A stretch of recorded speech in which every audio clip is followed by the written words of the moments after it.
September 25వ తారీఖున 2009లో పావురాల గుట్టలో ప్రారంభమైన ఈ సంఘర్షణ ఓదార్పు యాత్రతో ఓ రూపం సంతరించుకొని 2011 మార్చిలో ఓ పార్టీగా ఆవిర్భవించింది వైఎస్ఆర్ కాంగ్రెస్ పార్టీ.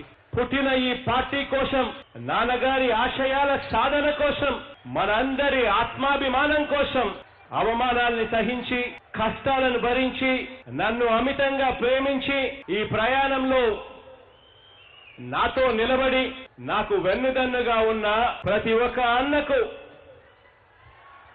ప్రతి ఒక్క తమ్ముడికి,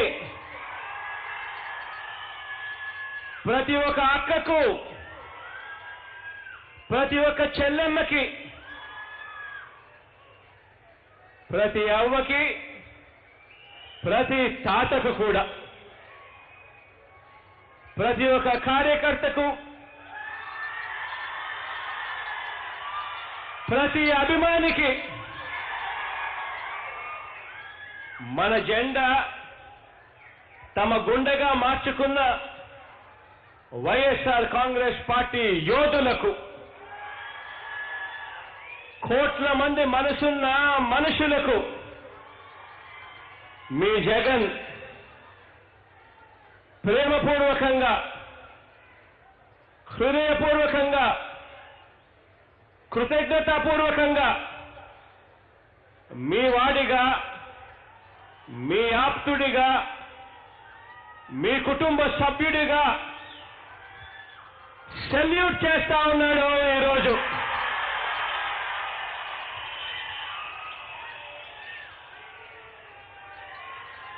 రెండు 2009 నుంచి ఈ రోజు వరకు మన బాటలో ఎన్నో సవాళ్లను ఎదుర్కొన్నాం. ఎన్ని ముందున్నా కూడా మన మీద ఎన్ని రాళ్ళు కూడా పడినా కూడా, ఎవరు కూడా పగబట్టినా కూడా, ఎన్ని వ్యవస్థలు మన మీద కత్తి కట్టినా కూడా, ఎన్ని నిందలు వేసినా కూడా, ఎన్ని కుట్రలు చేసినా కూడా, ఎన్ని దుష్ప్రచారాలు చేసినా ఆ కట్టుకథలకు విలువ లేదు. నా గుండె బెదరలేదు, నా సంకల్పం చెదరలేదు. నాన్న చనిపోయిన తర్వాత నాకు ఇచ్చిన ఈ జగమంత కుటుంబం ఏనాడు కూడా నా చెయ్యి కూడా విడవలేదు. తోడుగా నిలబడ్డారు. అడుగులు వేయడంలో బలాన్నిచ్చారు. కాబట్టే 2019లో, అంటే 3 ఏళ్ల క్రితం, చరిత్రలో కని విని ఎరగని విధంగా, కని విని ఎరగని మెజారిటీ, దేవుడి దయ, మీ అందరి అండ, ప్రజలు గొప్పగా ఆశీర్వదించారు. ఆ ఆశీస్సులతో, ఆ దేవుడి దయతో 175 స్థానాలకు ఏకంగా 151 ఎమ్మెల్యే స్థానాలతో ప్రజలు మనకు అధికారాన్ని ఇచ్చారు. ఒకవైపున 175 స్థానాలకు 151 ఎమ్మెల్యే స్థానాలతో ప్రజలు మనకు అధికారం ఇవ్వగా, మరోవైపున ఆ దేవుడు దయ చూడండి, 23 మంది ఎమ్మెల్యేలను, 3 ఎంపీలను, కొన్నవారిని మాత్రం 23 సీట్లకి, 23 ఎమ్మెల్యే సీట్లకే, 3 ఎంపీ సీట్లకే పరిమితమయ్యేట్టుగా చేశారు దేవుడు, ప్రజలు అందరూ కలిసి.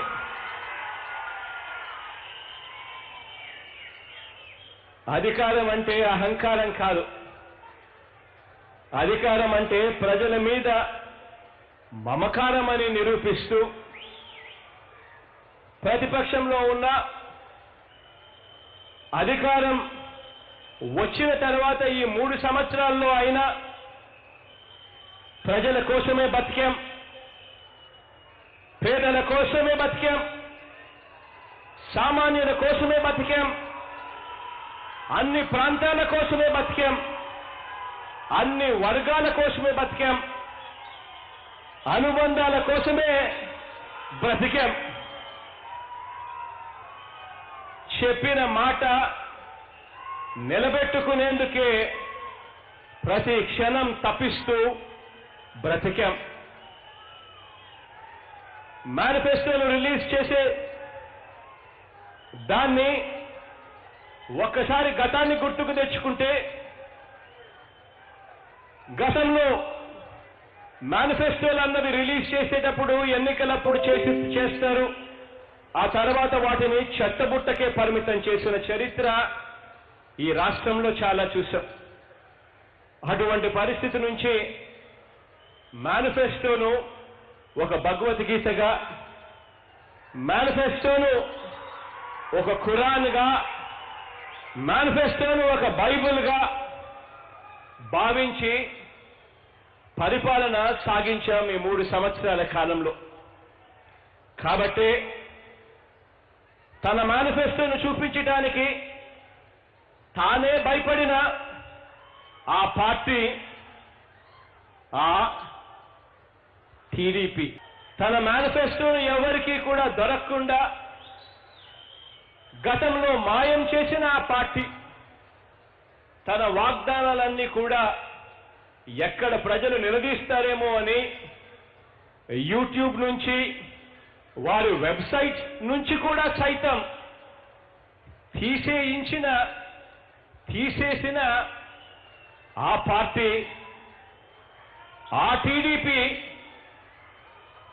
ఇప్పుడు మన మేనిఫెస్టోలో చెప్పినవి 95% హామీలు ఇప్పటికే ఈ 3 సంవత్సరాల్లోపే అమలు చేసి ఆ మేనిఫెస్టోను కూడా చూపిస్తూ గడప గడపకు వెళ్ళి మనిషిని కలుస్తూ, అక్క, అన్న, ఈ మేనిఫెస్టోలో చెప్పిన ఈ పథకాలన్నీ మీకు అందాయా అని అడుగుతూ ఉంటే ఆ అక్క, అన్న, చెల్లెమ్మ, అవ్వ, ఆ తాత, ఆ పిల్లాడు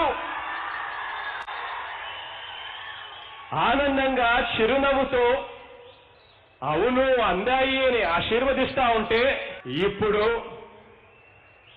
ఆ పార్టీ అంటే ఆ టీడీపీ మన మేనిఫెస్టోను చూడడానికే ఈరోజు భయపడతా ఉన్న పరిస్థితి ఈరోజు కనిపిస్తా ఉంది.